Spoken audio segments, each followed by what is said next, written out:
My name is Erika Levy, and I'm the VP of Sales and Marketing for WireDrive. And I'm going to share with you a presentation that I gave on August 20th, 2009 for the She Says LA meeting called The Digital Diet, You Are What You Tweet, which was sponsored by WireDrive.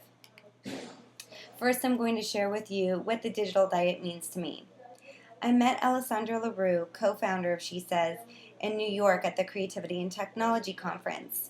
We were talking about how social networking has blurred the lines between our personal and professional online lives and how challenging it is to manage the influx of digital information.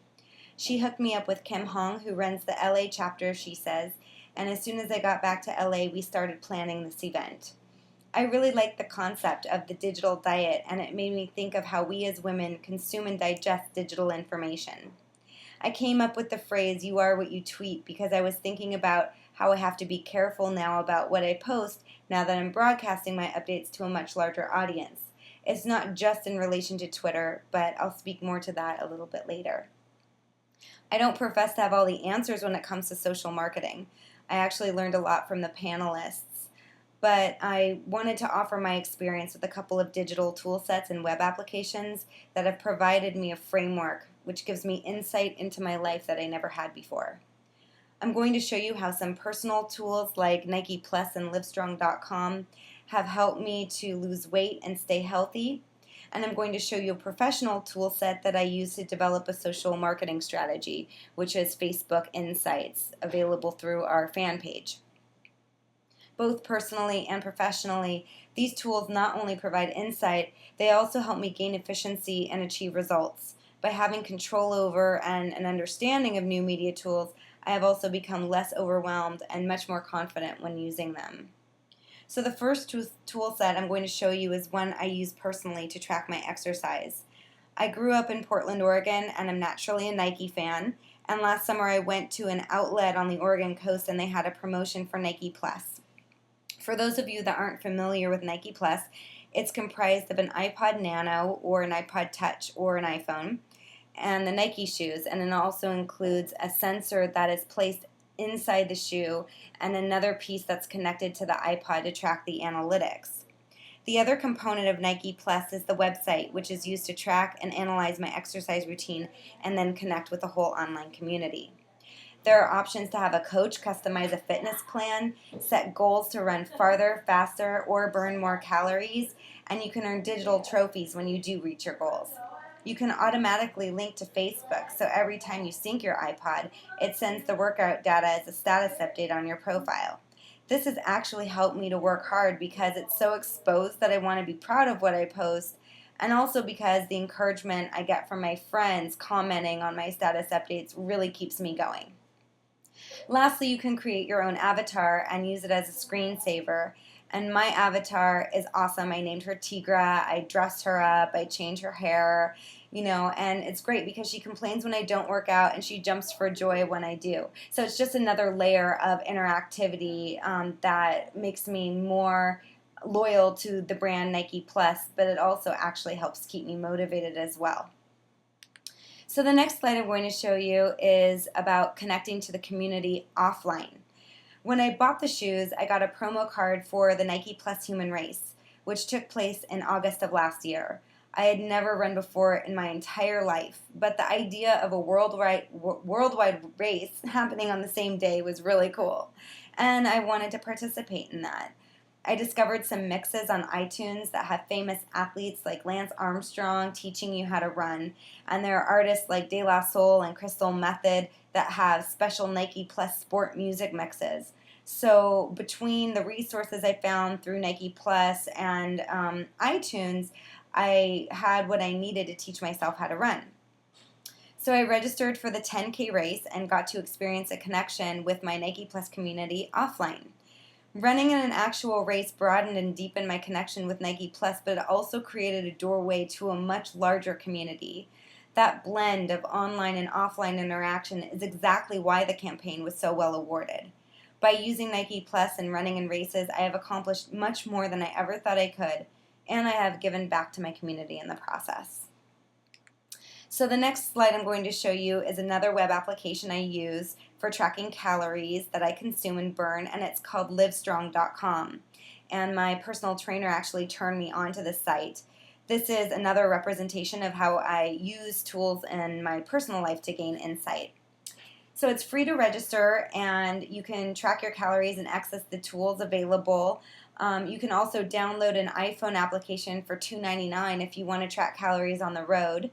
And on Livestrong.com's daily plate, you can enter in everything you eat and then examine where the majority of your calories are coming from. So you can see calories, fat, cholesterol, sodium, carbs, sugars, fiber, and protein. I started to see patterns emerge. For example, I am absolutely addicted to the vanilla powder from coffee bean and tea leaf, and I put it in my coffee at home. The calories in the powder were equal to my breakfast, so by cutting back on that powder, I was able to recoup some calories that I needed for actual sustenance. So I gained a new perspective on what I eat, and now I feel more empowered to make better choices. In the lower right corner is a chart that shows a red line to indicate the calories I consumed.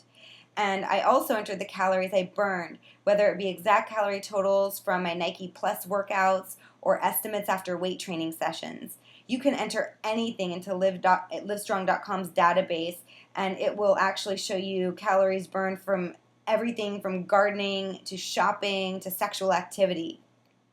So there really is a huge database that gives you insight into how many calories you burn for pretty much anything you do.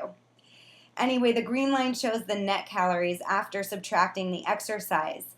So what I learned was that I actually made up for the calories I consumed by exercising. And it made me a lot more conscious about what I ate. So, I made the right choices. So eating a piece of pizza wasn't necessarily the wrong choice if I was going to go to the gym and train later that day. Or if I wanted to sacrifice and not eat anything for the rest of the day, then I could make that choice and I could still actually reach my goal of losing weight. So actually here the next slide is showing what my goal was, and that was to lose 2 pounds per week. And what was interesting was the more weight I lost, the less calories I could consume. So as the weeks went on, it got pretty tough. In this slide, you can see that the weight is measured on the left, and on the right, the calories. And on the bottom is the time span of a month. As you can see, looking at the purple line, which is weight, I lost 2 pounds per week for 2 weeks. And then in the last week, I ended up gaining back a half a pound. But what's interesting is that the scale isn't the end-all, be-all. Weight training really has a huge effect on weight loss, and I actually continued to lose 1/4 of an inch in my hips and another 1/2 inch in my waist. So by toning and firming up, I was also able to work toward meeting my goal, even though perhaps the calories I consumed was over what was recommended to reach my goal. So now I want to take a look at how analytics helped me gain an advantage in my professional life as a marketing director. What you're looking at is the Wire Drive fan page on Facebook. At first I created a group page, but no one really interacted with the group page, and it didn't allow me to communicate frequently or effectively with our fans. So I abandoned that and started a fan page on May 1st, 2009. Within a few days, we had surpassed the number of members in our group. We now have 650 fans, which is over 200 more than we had on the group page. And we can post photos and links frequently, and they appear as status updates. And this has encouraged a lot more interaction with our fan base. So you see on the left, I put a star next to where the insights reports are located. And once you click on See All, you get some really interesting information. So the first thing we're going to look at is the demographics of our fan base. We can see that 58% of our fans are male and 39% are female. We can also see where our fans are located in the U.S. and internationally. The bottom chart shows media consumption, which is the number of photo views and video plays. The highest peak was on Monday, June 29th, and we had 752 photo views, and that was of the Cannes Lion International Advertising Festival. Party photos and award ceremonies are what caused all of the spikes in media consumption. But what I found really interesting was that all of the photos posted were by the women that worked at Wire Drive. Megan McIntosh, our East Coast rep, Junilda Esquivel, our South and Latin American rep, and myself took all of the pictures and posted them. My personal opinion is that women post more photos than men because we don't feel awkward asking people to pose, nor do we feel awkward posing ourselves. And as a result, what's interesting is we have become a brand in and of ourselves. Now that my photos are being viewed by a larger audience, however, I now have a different relationship with the advertising community. And that can be advantageous, but it can also be destructive. It means that there are more ways that people interpret the photos, and so it's caused me to be a lot more conscious when taking photos. For example, I try to put down my drink or hide it. I don't pose suggestively.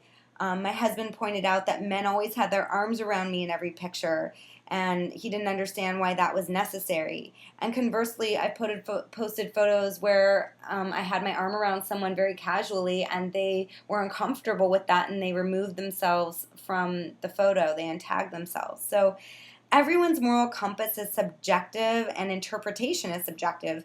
So due to Facebook, we are now talking about what the company policy is and standards are for posting photos at WireDrive. And it raises a lot of questions and debate about ethics and about how we want to be perceived as women and how we want to represent the company. So I'm going to next show you a little bit about interactions on our fan page, which is the total number of comments, wall posts, and likes. So not just someone looking at something, but someone actually interacting with that content. So the most interactions we ever received was on the video of Tom Mooney singing at a party we hosted in Cannes. This caused quite a commotion because he's an advertising legend, and there are many people that didn't know he was a musician for many years, and the ones that did had never actually gotten to hear him sing before, and he's quite amazing. We also received a lot of comments on the Cannes Lion photos, which is to be expected because it's a giant awards festival. But when it comes to interacting, I found many more people are liking our posts than commenting.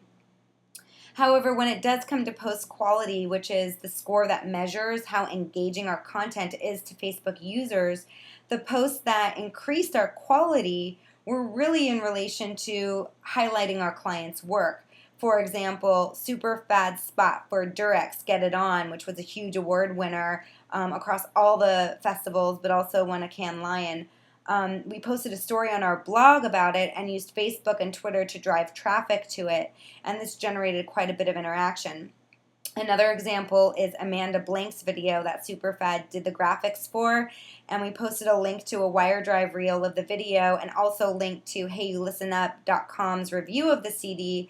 And this approach of using Facebook to drive traffic elsewhere has been really successful for us so far. You know, whether it's driving traffic to another site or driving traffic to our own blog, really Facebook for the most part for us has been just a pointer to something else. Unless it's been something that we don't have, a story that we don't have a lot to say about it, and we just want to say, hey, look at this is really cool, our client just did this. So by having reading into the analytics and just kind of exploring it, it gave me a much better understanding of how our content brings value to our business. So the last slide I'm showing you is just the difference between methodology versus a framework. And what I mean by that is there are no steadfast rules that, you know, that's a discipline that you have to follow, that if you do A and B, you're going to get C. You know, it's really based on my professional experience, my personal experience, and my ability to use analytics and new media tools. So, you know, I've been able to educate myself this way, and this has helped me embrace the fact that the lines are blurred between my personal and professional lives. And in fact, what I'm really looking for at the core of it is the blend of where all of these intersect. So for better or for worse, it has redefined my relationship with the world, and that has made me, given me a lot more insight into my personal life and professional life.